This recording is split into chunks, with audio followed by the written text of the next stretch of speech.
Shalom, seorang teman berkata pada saya, betapa enaknya hidup ini kalau di hidup ini ada alarm.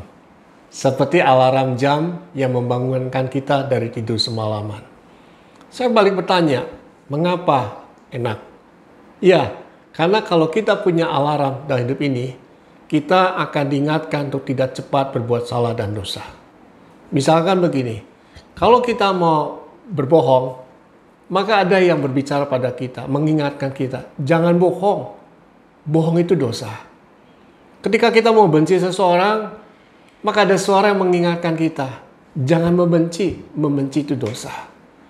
Ketika kita diberkati oleh Tuhan dengan banyak berkat materi dan sebagainya, maka ada suara yang berbicara pada kita, mengucap syukur sama Tuhan, karena Tuhan itu baik, bersyukurlah. Jadi dengan alarm, maka kita akan tidak mudah jatuh di dalam dosa. Mengingat pernyataan teman saya ini, saya jadi teringat kepada pernyataan Paulus. Di dalam bacaan kita, lewat Kisah Para Rasul 23 ayat 1. Sambil menatap anggota Mahkamah Agama, Paulus berkata, "Hai saudara-saudaraku, sampai kepada hari ini, aku tetap hidup dengan hati nurani yang murni di hadapan Allah." Paulus berbicara tentang alarm dalam kehidupannya. Ketika dia bersaksi tentang Injil Kerajaan Allah, maka Paulus ditangkap dan diperhadapkan di hadapan para mahkamah agama. Maka saat itu Paulus ada dalam hukuman, ancaman hukuman cambuk. Hukuman cambuk saat itu hukuman yang sangat menakutkan, menyeramkan, menyakitkan.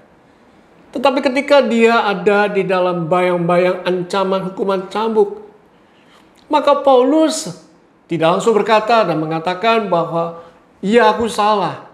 Aku tidak akan mengulangi. Aku tidak akan lagi memberitakan kabar keselamatan.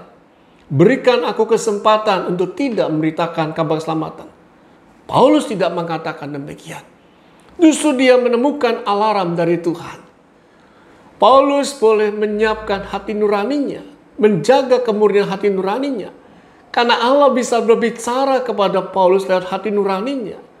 Dan hati nurani itu yang menjadi alarm buat Paulus. Apa dampaknya ketika hati nuraninya menjadi alarm buat kehidupan Paulus? Dampaknya adalah yang pertama, Paulus berani bersaksi tentang kebenaran Injil Kristus.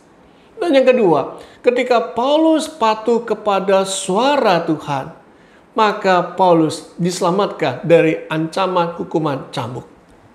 Bagaimana dengan kita, Bapak Ibu Saudara-saudara yang dikasihi Tuhan?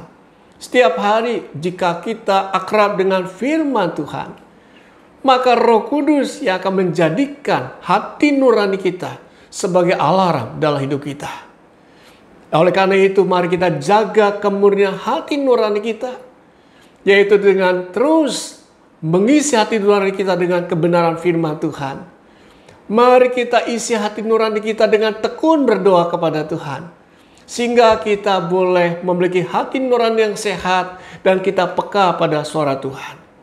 Ketika kita menemukan alarm dari Tuhan, maka kita tidak akan salah dalam mengambil keputusan.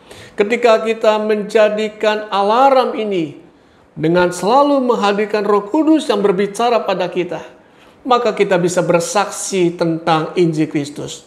Temukanlah alarm dari Tuhan. Hidup kita akan aman dan bahagia. Amin.